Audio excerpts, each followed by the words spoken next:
I'm writing this so that people will know what happened and what drove me to do what I did.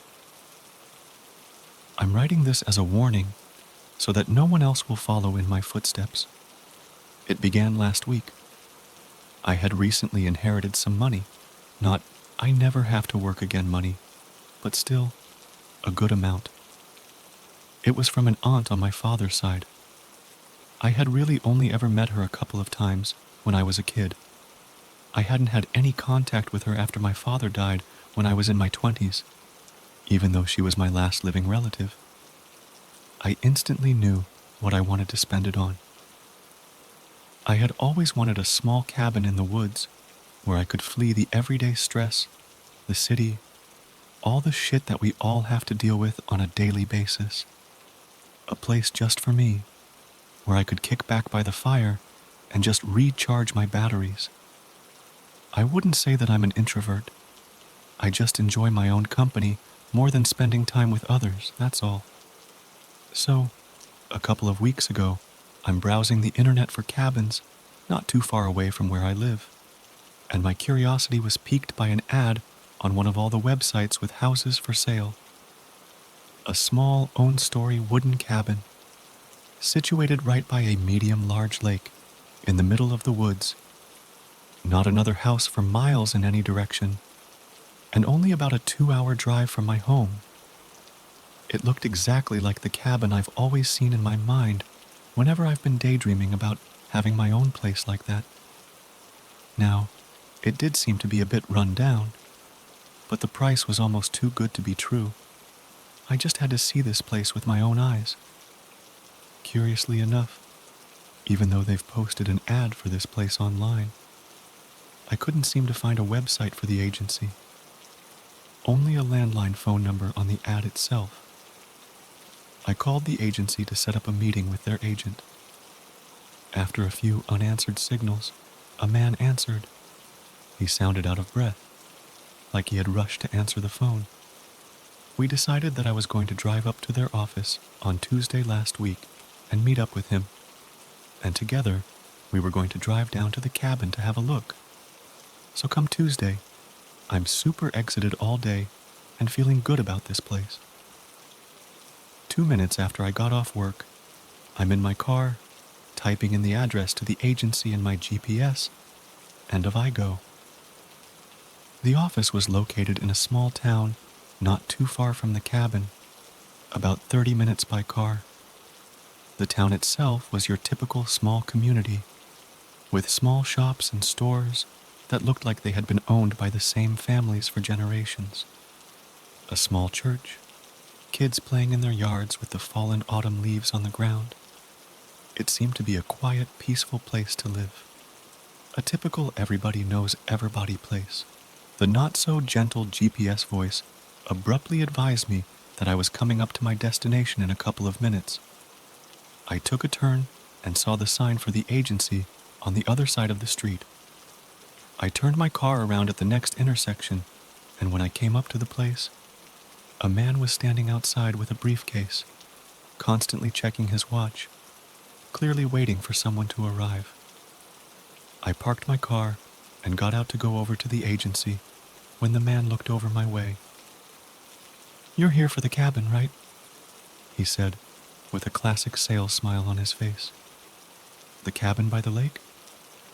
Yes, I am," I replied. "All right, well, let's get going," he said, while shaking my hand firmly, "before we lose the last daylight." He got into his car that was parked down the street and asked me to follow him in my car. I noticed that he seemed a bit stressed, his face a bit pale with beads of sweat on his forehead, like he was coming down with something. We drove out of the small town and was soon driving on twisting and turning small roads through the woods. The trees were exploding in autumn colors, yellow, orange, red. It was mesmerizing, like driving through an oil painting. After driving for about 30-40 minutes in this gorgeous scenery, the agent's car took a sharp turn down a small dirt road. If you didn't know it was there, you probably never would have seen it. It was overgrown with high grass and was a bumpy ride. Luckily, we only had to drive down it for about 10 minutes. Then I saw it, the cabin. It was, from what I could see, all what I had hoped for and more. I couldn't wait to go inside and check it out. I was so excited. I parked my car next to his and got out. "So here we are," he said. "Indeed. God, what a beautiful place," I whispered to myself while looking around. The cabin looked just like in the ad. A small dark wooden house right next to the lake. The lake itself looked a lot bigger than it did on the small photos I had seen. The surroundings were all forest. Everywhere you looked, all you saw were these giant, ancient, majestic trees reaching for the skies, now full of colors. The ground was covered with the fallen leaves, some dancing around in circles in the mild winds blowing. You could really smell the fall in the air.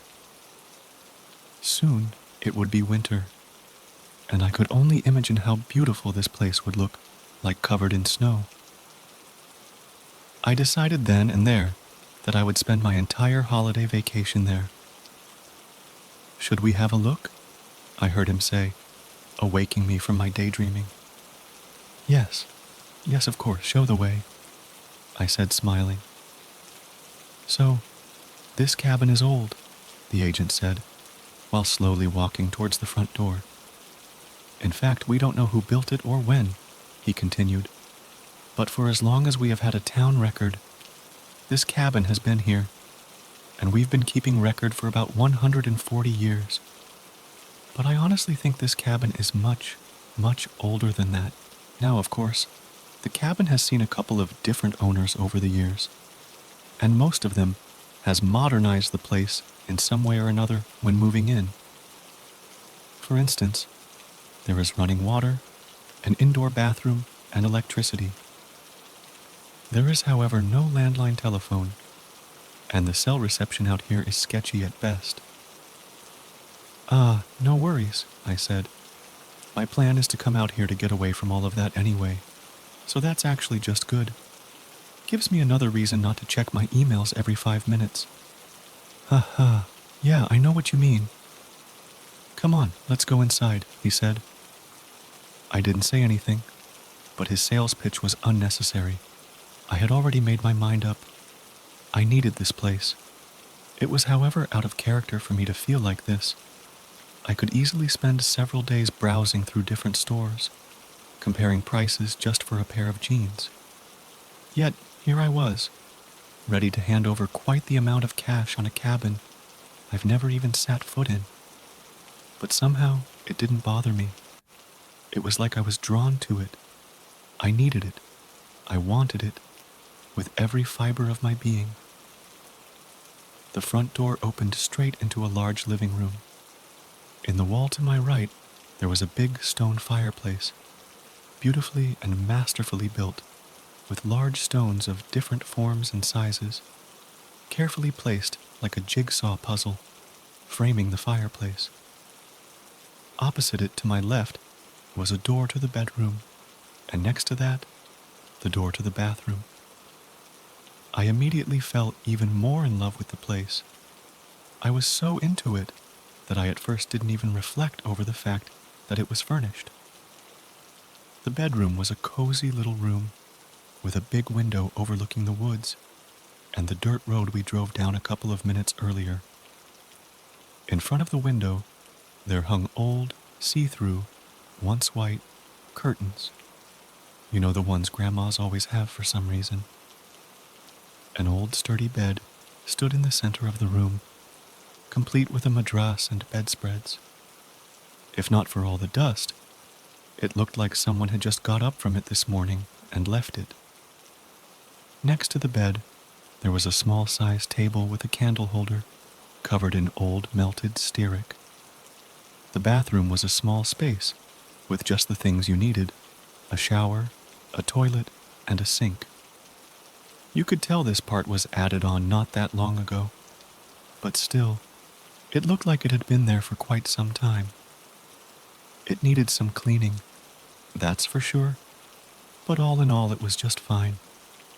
On the far side of the living room, there were 3 big windows with an amazing panoramic view of the lake and the surrounding forest. That was about it. The cabin wasn't much more than that, which was perfectly fine by me. I certainly didn't need any more than this. I could already see myself sitting in front of the fire with a glass of scotch and nothing on my mind. This place was perfect. Yeah, the previous owners left everything behind, it seems, the agent suddenly said. I can't for sure tell you what happened to them. I just know we got a letter from them, including the keys to the cabin, saying they had to move and that we should contact them when the place got sold to wire them their money. You can keep the furniture if you want, or replace it, whatever you want. Weird, I thought, but not unheard of. People can have to move in a hurry for any number of reasons. I looked around, and the furniture really did go well with the place. Big, strong wooden tables, a leather sofa that looked to be really comfy, bookshelves filled with old books, lamps. It really gave the place a nice ambience. I'll probably have to buy a new bed, though, I thought, feeling a bit weird about sleeping in some stranger's old bed. I went over to the big windows to take another look of the amazing view, the last rays of the sun gently kissing the lake and the woods. It was first then that I noticed an opening to my right, on the same side as the fireplace. It led into a small kitchen. It had all the basics, nothing fancy, but just what you needed. There was also a back door from the kitchen, leading out to the backyard, right by the lake. I opened the door and took a step out. I closed my eyes and took a deep breath of the crisp autumn air. It filled my lungs, and I could feel myself growing calm. Slowly, I opened my eyes to the view in front of me and took it all in. It was truly amazing, a little piece of paradise. I drew another lung-filling breath before I stepped back inside and closed the door behind me. I was looking through the drawers and cabinets when I noticed that the floor sounded differently in the middle of the kitchen. There was a small carpet there, and when I pushed it away with my foot, it revealed an old hatch underneath, its hinges blackened by time and neglect. I looked over to the agent who was leaning against the wall by the kitchen entrance. Go ahead, he said, almost in an exited manner, motioning with his head towards the hatch. Open it. I leaned down and grabbed the handle and pulled the hatch towards me. It creaked and groaned like it hadn't been opened in years. The deep, dark, empty space beneath it stared back at me as I was trying to see what was down there. A steep wooden staircase with questionable stability led down into the darkness. I looked around for a flashlight, and, like he was reading my mind, the agent came over and handed one to me. Here you go, he said with a smile. I always keep one on me whenever I go into the woods. I started to descend the stairs with one hand firmly gripping the wall, and the other one holding the flashlight, illuminating the steps in front of me. About 15 steps down, I made it do what looked to be a classic dirt cellar, the kind they used to have in the old days when you needed somewhere to keep your food from spoiling if you didn't have access to a refrigerator. This dirt cellar, however, was a bit different. It looked like someone had used it as an office of some sort. There was an old desk and 2 big bookshelves along the walls packed with books of all sizes. What an odd place to put an office, I thought. I shined the flashlight around the small space and saw that there was an old oil lamp hanging from a hook in the ceiling. I took it down and brought it with me back up to the kitchen. I got to say, I really, really love this place, but I've got to ask, why the cheap price? I asked the agent. Well, to be honest, we've had this place on the market for quite some time now without any luck. I really don't know why no one else has come along sooner and swooped this beauty up, 'cause As you've seen yourself, it's a beautiful and well-maintained place. Hell, if I had the money myself. It really is something, I said, slowly looking around. You know what? I said after a moment, not wanting to sound too eager. I'll take it. Where do I sign? I didn't think he could possibly smile any wider than he had done this whole time, but when I said I wanted to buy the place, I swear I thought his face would crack from how wide his smile was. Right here, he said, while opening his briefcase that he'd been holding on to this whole time. He tossed it up on the kitchen counter and opened the clasps on either side and pulled out a stack of papers. He had the contract drawn up and ready to be signed. Sign here, here, there, initials there, and there. He looked almost like someone who had 9 out of 10 lottery numbers down and just waited for that jackpot number. I put down my last initials and noticed how he was breathing heavily and had started to sweat a little. There you go, he almost shouted. You're officially a cabin owner. Congratulations. Thank you very much, I said. But what about the money? Oh, there's an account number in there somewhere, he said, while pointing to my copy of the contract. Just wire us the money when you can. I trust you. Okay. Yeah, I'll do that as soon as I have access to the internet again. Perfect. Well, I've got to go. I have a long drive home, and it really is getting dark out there, he said, while he was walking towards the front door. Yeah, me as well, I said, following him. He suddenly stopped and turned around. You mean you're not staying here tonight? No. I have work tomorrow and need to get some stuff from home before I can stay the night here. I'll probably drive up this weekend to get settled. Oh, I see, he said, looking almost disappointed. Well, drive safe, and don't hesitate to call if you have any questions. And with that, he was out the door and within minutes driving up the dirt road again. I took one last look around. My cabin, I thought. My own cabin. I let a slight laugh out. I couldn't believe it. The sun was just about to disappear behind the trees on the far side of the lake, making the water look almost like the entire lake was ablaze. A thick mist was slowly rolling out over the waters, and even though I was inside, I could feel the coldness out there. I turned to leave when I in the distance could swear I heard a faint giggle. I stopped in my tracks and listened. Nothing. Must be the house, I thought. Wooden houses make all kinds of weird noises when temperatures change. I shook it off and went out through the front door, locked up and walked over to my car to drive home, the leaves rustling and crunching beneath my feet. It was completely dark out by now, and I had to take it real easy to find my way out to the main road again, quietly reminding myself that I needed to look over that dirt road and clean it up a bit. I had been driving for about 10 minutes on the main road back, twisting and turning when I came up to a sharp right turn. The second I came around the corner, I all of a sudden saw a person step out of the woods right in front of my car. I slammed on the brakes, but it was too late. The person in front of me turned her head and looked me straight in the eye. It all went so fast, but I could clearly see that it was an old lady. She was smiling ear to ear beneath a dark hood. I closed my eyes and prepared myself for the unavoidable impact, but it never came. The car came to a screaming halt, and I slowly opened my eyes.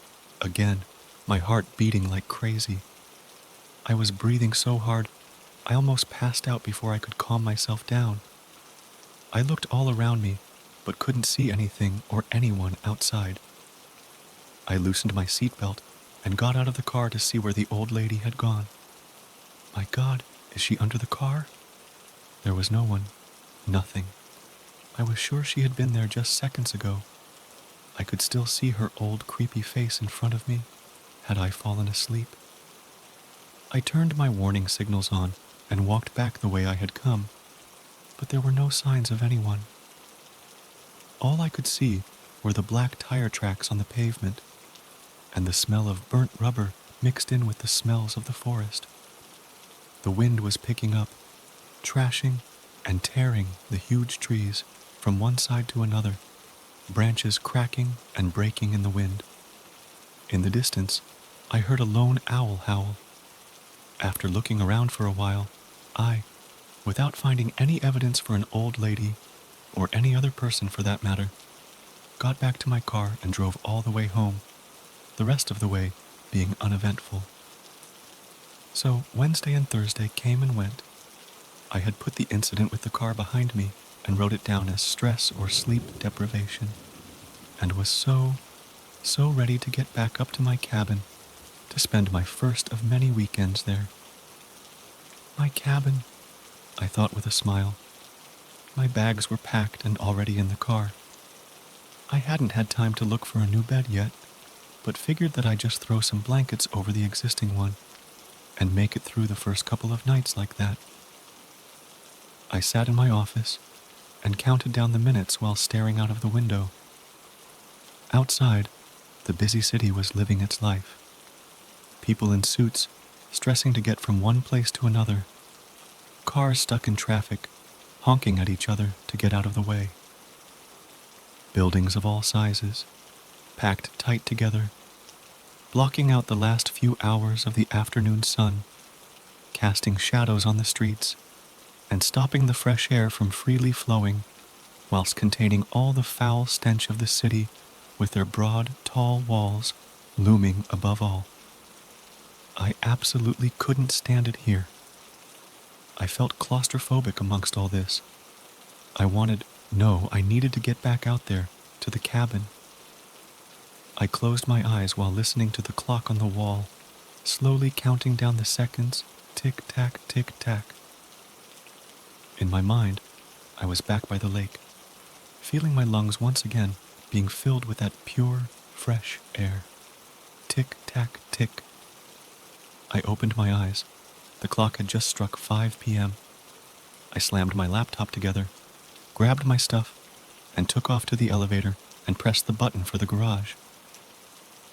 The elevator stopped on each floor to let more people in, pushing me further and further back. I could feel the panic of this containment creep closer. My pulse beating faster and faster, I stood in the corner at the back when the elevator doors once again opened. I couldn't see much from my position, the small metal box now packed with people, all wanting to get home as soon as possible. But for a split second, in one of the mirrors on the wall, I thought I saw a familiar face step into the elevator. I tried to look past all the suits and trench coats in front of me, and that's when I saw her. One quick glimpse was all I got, but I saw her, the only one not facing the doors, but staring me straight in the eye. There she stood, the old woman that I thought I had run over the other day, smiling. I only saw her for a split second, and when the doors finally opened again, and people started to exit, she was gone. I waited for all the people in front of me to get out before I slowly started to make my way out to the badly lit garage on the other side of the doors, clutching my things tight against my chest, all the while looking around to see if I could see where the old woman had gone. But just like the other day, she was nowhere to be found. I finally got to the car, sat down and closed the door behind me. I took a deep breath.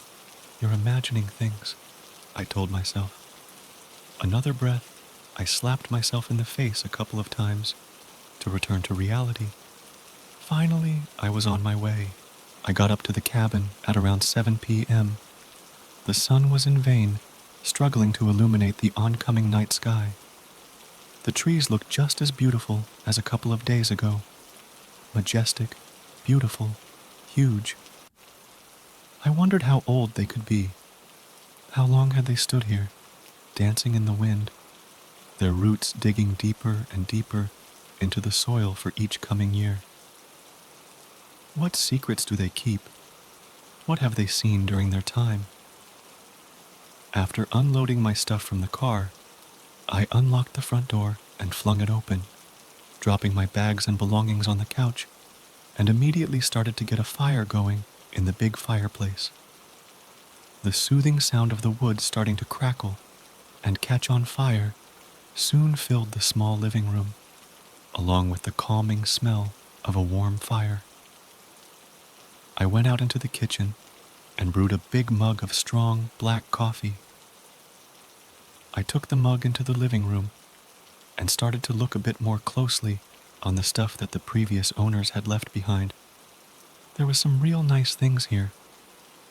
An old 50s radio, you know, the one that takes up half the room, a typewriter, all set up to be used with an old wrinkled paper still stuck into it, some figurines, random knickknacks.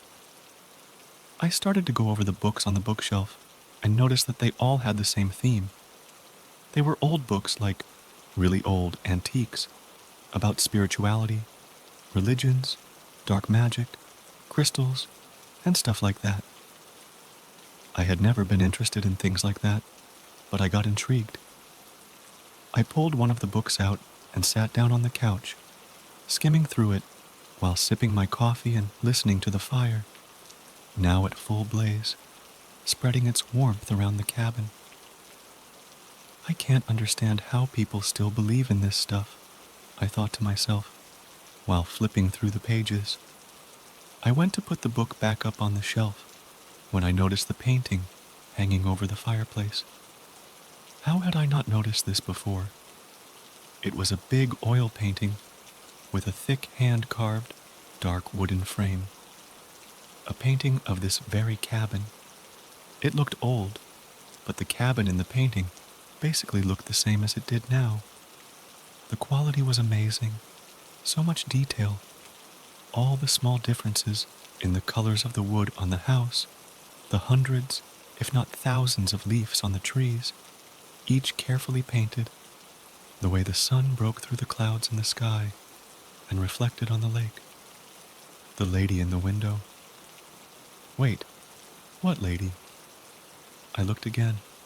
There was no one in the window. I had to rub my eyes. I swear I saw someone there just now. I must be getting tired and hungry. I could hear my stomach growl. I hadn't eaten since lunch. I brushed away the unsettling feeling of the painting and went back into the small kitchen. Damn. I was supposed to stop and buy groceries on my way up. I had totally forgotten. I had literally nothing to eat. I better drive into the small town to get some food, I thought, while putting my jacket back on.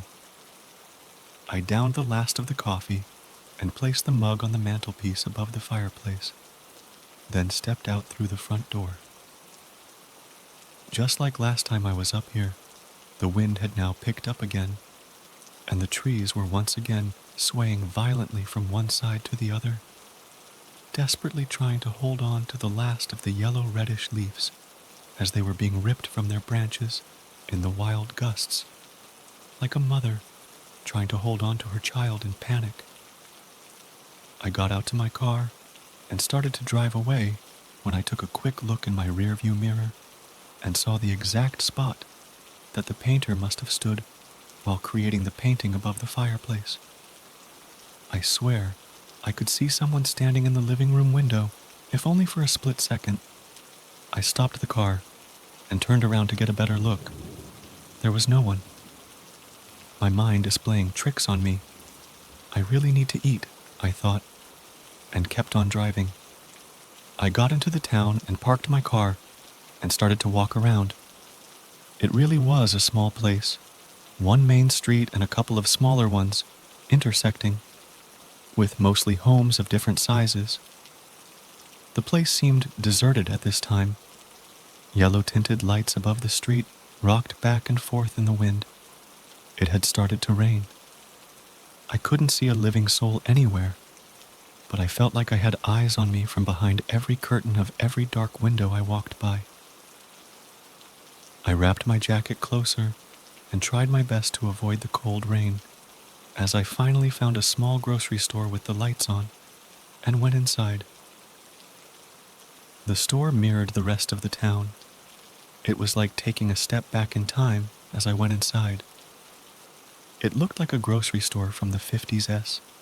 Big bags of wheat, potatoes, and seeds of some sort on the floor with hand-painted signs. Cans of all kinds of soups and preserved fruits and vegetables on the wooden shelves. The place was lit only by a dimmed light, hidden somewhere above the rows of shelves that took up most of the place of the small shop. A radio was playing quietly in the distance, and you could hear the rain gaining in intensity as it poured down on the windows. There wasn't much to choose from, so I got some basics and went to the register to pay. The owner was an elderly gentleman with a white beard and round glasses. He reminded me of Santa, I remember thinking. He looked up at me from his chair where he sat, reading a paper, with a suspicious look. "You're not from around here, are you?" he said, while staring me right in the eye. No, I just bought a cabin up here out by the lake." "Spending my first weekend out here, as a matter of fact," I said with a smile. "Cabin by the lake?" "Huh?" he said while slowly registering my purchase. "Yeah, just a small place." "I see," he said, "and this is your first night?" "That's right, just needed to get some food out there," I responded, while pulling out my wallet to pay the old man. "Mister," he said firmly, leaning over the counter towards me, "if I were you, I would get in my car and drive back to wherever you came from," he said. I just looked at him, dumbfounded. I didn't really know what to respond to that, so I just grabbed my groceries and started to walk towards the door, casting one last look back at him before I went outside. "I'm serious," he said, when I turned back to him. "Forget about the cabin. Go home." "Whew, why?" I heard myself ask. "That place isn't right. I know what cabin you mean. Stay. Away. Go back home and forget all about it," he said. I laughed a nervous laugh. "Yeah, I think I'll be all right," I said. "Yeah, that's what they all say," the old man muttered. "Don't say I didn't warn you." I slowly walked out of there and closed the door behind me. That was weird, I thought. I started to walk down the street, the rain now absolutely pouring down, seemingly from all directions. Hard gusts of wind, making the street lights cast their beams all over, and in turn, creating an intense show of shadows, appearing and disappearing on the side of houses, all along the main street. I realized I was close to the agency, where I had met the agent on Tuesday. But when I came up to spot where we'd met, the place was all boarded up, and oddly enough, it looked like it had been like that for some time. The wood on the boards looked old and weathered, rusty nails protruding from the sides, like it had been nailed to the wall for ages. There was no sign of having had any business for years, let alone 3 days before. I tried to peek inside between the moldy smelling boards, but couldn't see much. It seemed completely empty and abandoned. The growling sounds from my stomach brought me back to my senses, and I hurried back to my car, realizing I was now completely drenched by the rain and freezing to the bones. I couldn't wait to change into some dry clothes and sit down in front of the warm fire back at the cabin. On my way back, I remembered that I still had the agent's number in my list of recently called numbers on my phone. He did say I could call if I had any questions. I called him up to check what had happened to their office, but as soon as I hit dial, I got the familiar tone of a number that had been disconnected. That's odd, I thought. I'll try him again tomorrow. The whole drive back, I couldn't shake the comments from the old man in the grocery store. He really sounded like he meant what he said. He sounded almost scared for my well-being, like he knew something I didn't. Should I go back and talk to him? What did he mean by, "that's what they all say"? Who? I decided I would speak to him again next time I got into town, as I was far too hungry, wet, and tired to turn the car around now. When I got back to the cabin, I parked the car and quickly went inside. I was so hungry I was about to pass out. I went into the kitchen and found a saucepan that didn't look too nasty. I cleaned it up as good as I could and started to fry some eggs and bacon, the best I could find in that small store. I noticed the old oil lamp on the kitchen table that I had brought up from the dirt cellar. I wondered if the old owners had left any lamp oil laying around and started to look around the kitchen shelves.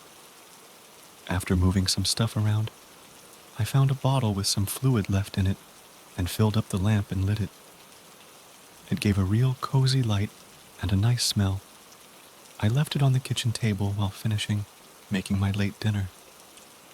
I sat down to eat while looking out into the darkness that had settled over the lake. The rain, crashing down on the surface like someone was throwing hands full of pebbles with all their might into the lake. The winds stirring up white, foamy waves, going all directions at the same time, crashing into each other with force, sending the foamy droplets flying and joining the rain from above. The cabin was moaning and creaking in the wind, and the rain was hitting the windows so hard, I almost started to worry it could break the thin glass panes by the sheer impact. I started to think about the cellar beneath me. It really was a strange place to have an office. No windows, cold, dark. I needed to investigate it further, I thought. I finished my dinner and placed the dishes in the sink. Before I checked out the cellar, I had to put some more wood on the fire. You could really start to feel that this was an old place, not great insulation, especially in weather conditions like these. If the fire went out, it would get real cold in here, real fast. I went out into the living room. The fire was almost dead already, red embers glowing. It was dark. In the window by the front door, the same window that you could see in the painting over the fireplace, was an old ugly lamp with a dark orange lampshade. I went over and turned it on. It flickered a bit, but lit up after a while. It didn't do much to illuminate the room, though. It seemed its light only reached as far as the window and back, turning that small part of the room sickeningly orange. I went over to the fireplace and found 2 big logs in the basket next to it.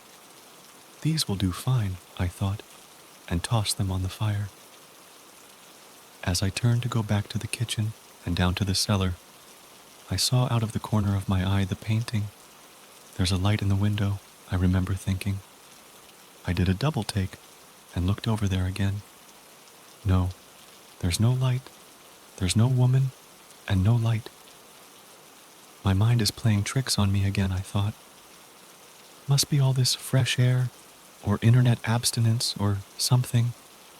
I went back into the kitchen and rolled up the carpet to reveal the hatch underneath. I grabbed the handle and pulled it open again. This time I didn't have the agent's flashlight to guide me. I had to take the oil lamp with me. It didn't light up anywhere near as well as a flashlight, but it was better than nothing. I got down and started to look around.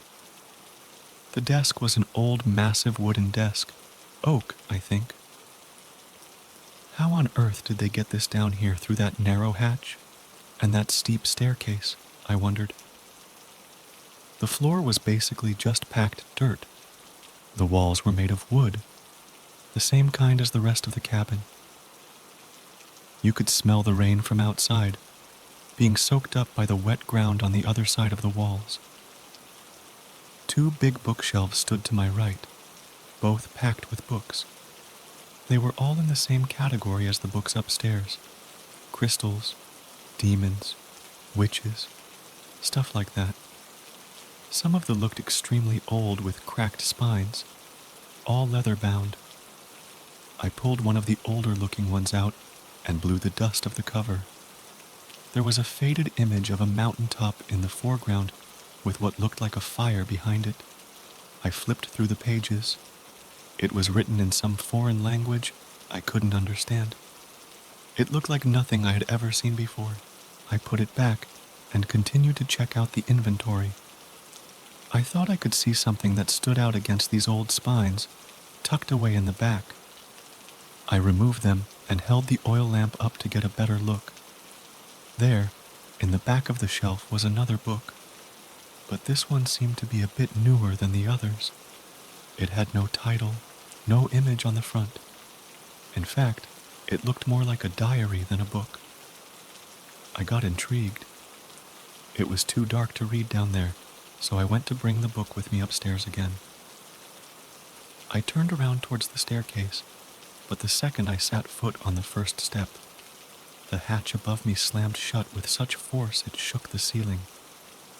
I got so startled I dropped the book and damn near dropped the lamp as well. I rushed up the stairs and tried to open it, but it wouldn't give way. It lifted a few inches then slammed shut again, almost like someone was standing on it above. I swear, I heard a giggle, like before, only closer. I started to freak out and was about to yell out for help when I realized there was no one around for miles. I was alone in the dark, damp cellar. The claustrophobic panic started to set in again, but as quickly as it had started, it stopped. Suddenly, the weight lifted, and I could open the hatch again. I flung it open and quickly went down and got the book back up from the floor and rushed back upstairs again, where I just threw myself on the kitchen floor and lay there breathing for a while, wondering what the hell just happened. I got up and closed the hatch behind me and went into the living room and sat down in the leather couch in front of the fire. Outside, the weather had not at all started to settle. It seemed only to get worse. I placed the book on the table and got up from the couch and walked over to the big windows overseeing the lake, trying to shake the sudden rush of adrenaline out of my system while watching the storm rip into the surrounding forest outside. I worried a bit if the huge trees near the cabin could withstand such brute force. What if one of the trees would fall over in the wind? It would turn this cabin into tinder in the blink of an eye. Alcohol, I need alcohol, I thought, and remembered that I had packed a bottle of scotch in one of my bags. I got it out and found a glass in the kitchen. I poured myself a real generous drink and went back to the couch and took a big sip. Was it all in my head? Was I imagining? Was I freaking myself out with all these incidents? The old lady, the painting, the agency being boarded up, the man from the grocery store and his warnings, the hatch, all the weird books. I took another sip, then turned to the diary. I opened it up and read the first 2 sentences. I'm writing this so that people will know what happened and what drove me to do what I did. I'm writing this as a warning so that no one else will follow in my footsteps, it said. I continued. But if you're reading this, chances are it's already too late for you. If you have come so far as to have found the cellar and the diary, then you probably already have signed the contract. I looked up. I had the strangest feeling of being watched. I looked around, but I was alone. I went back to reading, the rain outside hammering down on the roof and windows. If you have signed the contract, it's too late. You have already given yourself to her. You probably already know who I mean. You've seen her out of the corner of your eye, maybe in the cabin, maybe in the woods, maybe even in the goddamn painting over the fireplace. I looked up at the painting. No light in the window, no woman. I kept reading. That damn painting is cursed. I threw it on the fire only to find it back on the wall the next day. And that was just the start. I tried to get away, but it was pointless. No matter how I tried, I still ended up where I had started, in that fucking cabin. I have now realized that there is only one way out. Tonight I'm going to end it myself. I'll hang myself in the cellar. I won't let her win. She can't have me, or my soul, or whatever it is she wants from me. I'm going out on my own terms. I'm sorry to say, but if you're reading this, you're probably going to want to do the same soon. I shut the book hard. What the hell is this, I thought. This must be some sort of prank from the previous owners. I heard something, like something slowly being slid over a rough surface. I stood up and gulped down the rest of the glass with one big sip. Out of the corner of my eye, I saw my coffee mug suddenly flying across the room from the mantelpiece, crashing into the opposite wall in a million pieces. "Fuck this," I said out loud. "I'm going home." I grabbed my jacket and bolted out of the door and ran for the car. The wind almost lifted me off the ground, and the rain felt like I was being hit by 1,000 tiny nails. I could swear I heard a distant voice in the wind.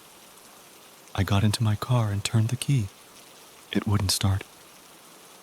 I tried it again, and again, and again. No luck. It was dead. Damn it! I screamed and got out again, and started to run up the dirt road. The second I turned my back to the car, a huge branch broke from the tree just above and came crashing down straight through the windshield of my car into the driver's seat. "Holy shit," I exclaimed as I fell backwards into the mud. I struggled to find a grip in the slippery surface, eventually getting myself up again, and immediately started to run up the dirt road. I'll find a ride once I hit the main road, I thought. It felt like everything around me was trying to stop me from leaving. The wind and rain were almost too much to run against. The branches from the surrounding trees seemed to reach out after me like bony fingers, snagging me, trying to grab onto me. I ran, and ran, and ran. Man, was this road always this long? After running for at least 15 minutes in a straight line, I saw a light ahead. Finally, I thought, maybe it's a car. I ran faster. I gave everything I had. Then, in disbelief, I fell to my knees. The light in front of me wasn't a car. The light was coming from the old, ugly lamp in the window of the cabin. How? I hadn't made a single turn. How could I be back? I looked behind me to get my bearings. There, in the distance, I thought I saw someone standing in the middle of the road. But as soon as I tried to focus and look closer, it seemed like the person disintegrated and blew away like leaves in the wind. I got up and ran back to the cabin. I went back in and locked the door and fell to the floor, panting and trying to wipe the mud and rain out of my face. I need a plan. I need to get out of here. What the hell is this place? My mind was racing. My thoughts were interrupted by the painting, all of a sudden falling to the floor with a loud crash. I got up and slowly went to pick it up, but dropped it as soon as I looked at it. There, in the painting, was a woman standing outside the cabin, right outside the front door, clear as day. I stumbled back and fell down on the couch. I slowly turned my head towards the front door and saw the door handle slowly turn. I flew up to make sure the door was locked and slowly backed away again. The door handle suddenly stopped moving, but was immediately replaced with the sound of the old typewriter behind me, typing. I turned my head and to my disbelief watched as the letters were being pressed down, one by some invisible force.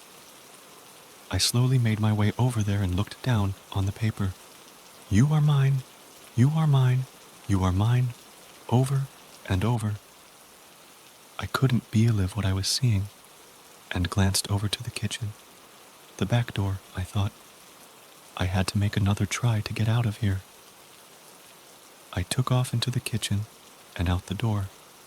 Once again I slid down into the mud, got myself back up again and took off to my left, into the woods and alongside the shore of the lake. There's bound to be another house somewhere along the shore, I thought. I tripped and fell, got branches in my face, and tore my jacket on the thorns, but I didn't stop. After about 20 minutes, I saw a clearing up to my left, up in the woods. It looked like a camping spot. Maybe there's someone there that can help me, I thought. I tried to move as quiet and quick as I could, while doing my best to keep the rain out of my face. But when I came to the clearing, it was empty. No sign of anyone being there any time lately. There were, however, markings and carvings on the trees all around the clearing. I got up closer. It looked like the same language that I had found in the old books. Almost Latin, but not quite. 3 rows of text on one tree and some weird carvings. It was hard to make out in the darkness, but it looked like a crescent moon and something else. In the middle of the clearing, there was a big stone circle on the ground, twigs bound together resting on the trees. What the hell is this?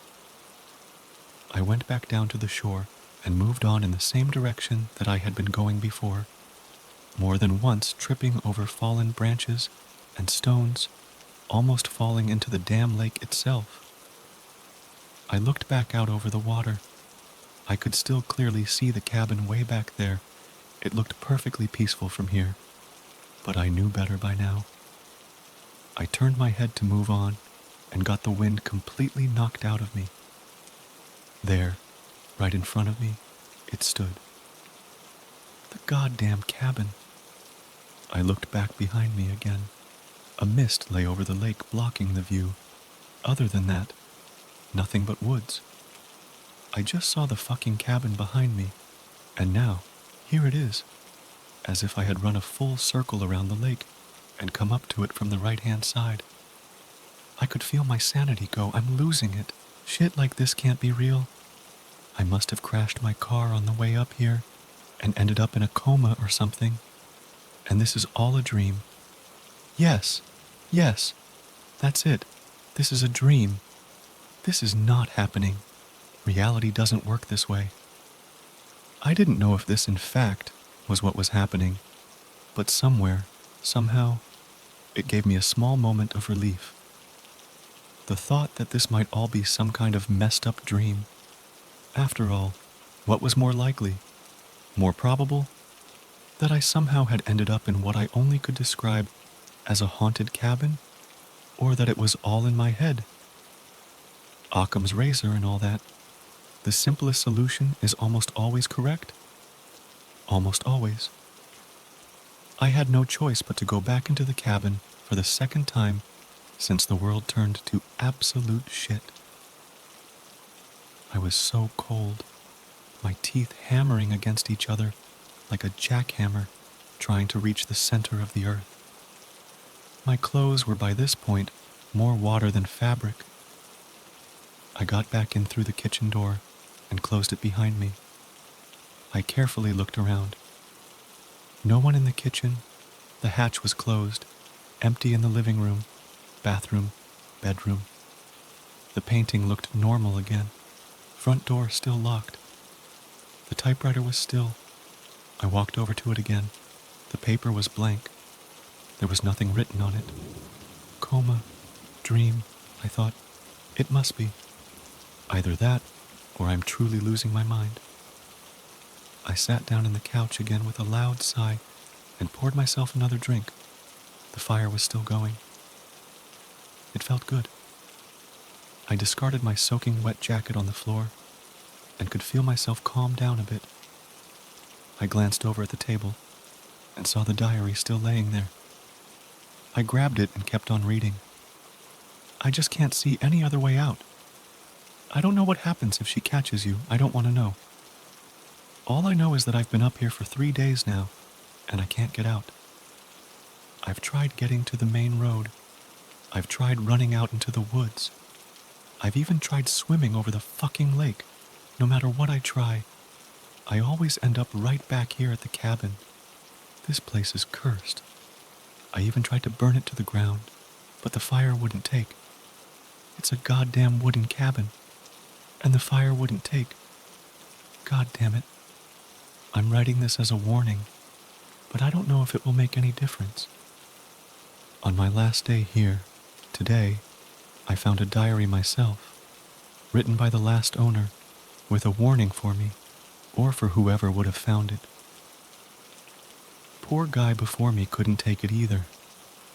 He had ended his stay here and on this earth by going out into the lake to drown himself. I think hanging probably is faster. If I only had a gun, I could end it in a second. I truly hope no one needs to read this, but if you do, I'm so sorry. I lay the book down and stared into the fire. If this really is a dream, a coma, maybe I need to die here to wake up in the hospital.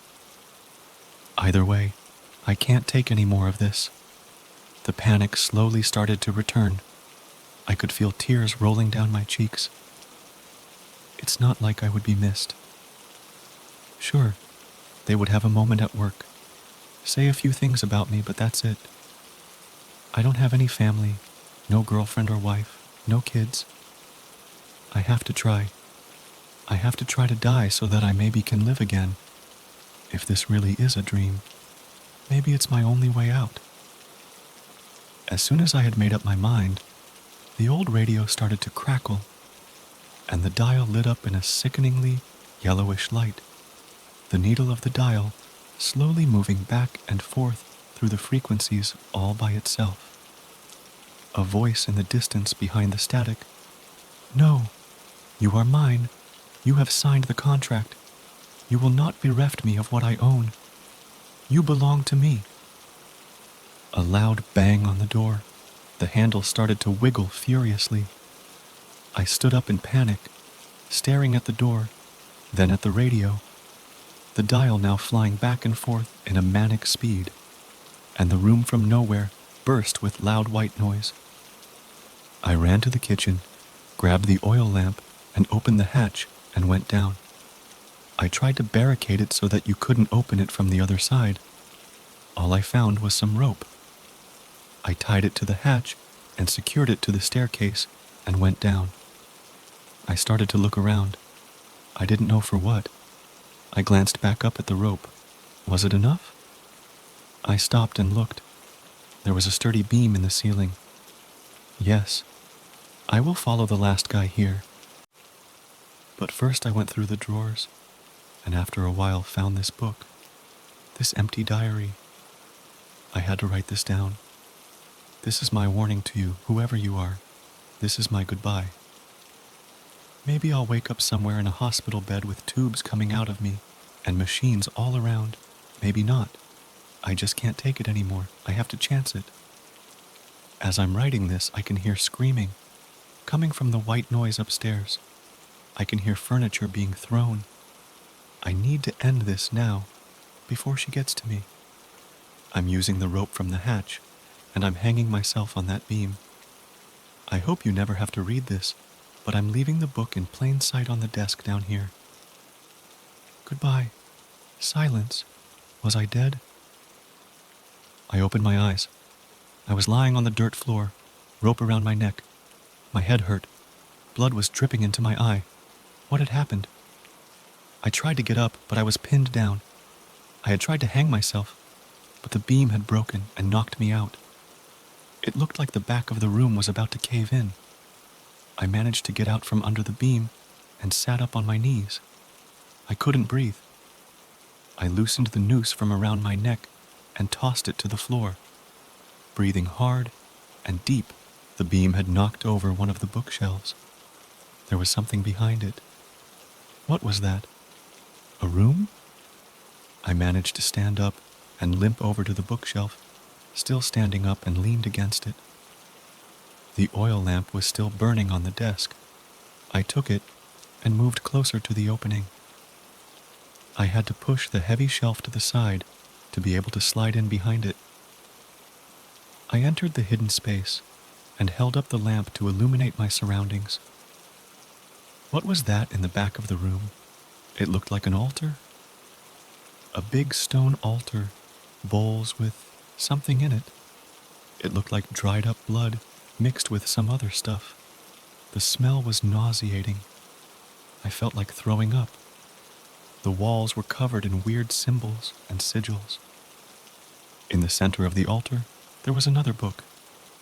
It looked like it was bound by small patches of leather. Was it leather? It almost felt like skin. There was a symbol on the front of an eye and a crescent moon. It looked like it had been burnt into the skin. I opened the book. It too was covered in text I couldn't read. But somehow, I knew that this book was connected to all that was happening. Maybe if I destroyed it? I grabbed it and limped back out to the dirt cellar and up the staircase. There were still no sounds coming from up there. I tried to move as quiet as I could up the stairs and through the hatch. As soon as I had come up, I started to feel sick. I wanted to throw up. Everything was spinning. The white noise came back with a vengeance. It was deafening. It was like it was in my head. I could feel blood starting to drip from my ears. I have to destroy this book. That was all I could think of. I got sick in the sink and fell to the ground. Something flew by my head and crashed in the wall behind me. A plate. I looked up. The entire shelf on the wall was shaking. Glasses flying of it right at me. I caught one right on my eyebrow. Blood started to pour down my face. I mustered all the strength I had left and started to crawl towards the living room. It felt like I was crawling up a steep hill, like gravity had shifted. I grabbed hold of the wall by the opening and pulled myself closer. The fireplace? I have to throw the book in the fire. I managed to get to the living room, but had no strength left. I could barely even breathe. I threw myself on the floor. I had a narrow angle to the fireplace. I saw the painting above it. It had changed again. The forest was burning. The lake looked like it was boiling lava. In the window of the painting she stood. I could see her clearly now. Her old wrinkly face, her eyes, oh my God, her eyes, pure white eyes. It felt like she was staring into my soul. I turned my head to look over to the actual window. There she stood, her back to me. She slowly turned her head towards me. This was it. I had one chance, or I would be hers to do with as she pleased. I aimed, still lying down, and with the very last of my strength, threw the book towards the fire. Time seemed to slow down. It seemed like everything was happening in slow motion. In a blink of an eye, she was over me, hovering in a horizontal position, her eyes just inches from mine. She smelled like death and carnage. Her dark, wet, greasy hair covering my face, her ice-cold hand firmly gripping my wrist. I could feel her long yellow nails bury themselves in my skin. I could feel myself dying from the inside, when in the corner of my eye, I saw the book disappear into the flames. An ear-piercing screech followed. It felt like the whole cabin imploded, a bright white light, and then nothing. I woke up yesterday in the hospital. They say a couple of hikers found me out in the woods, at what looked like a camp spot. Apparently, I had been lying there in the middle of a big stone circle, unconscious, dried blood everywhere, torn cloths, bruises all over. I wasn't sure what had happened. I remembered everything, but couldn't even believe it myself. It had to have been a dream, I thought. That was, until they came to change my bandages. There on my wrist was 2 barely visible scars, a crescent moon and an eye. I don't think I'm out of the woods yet.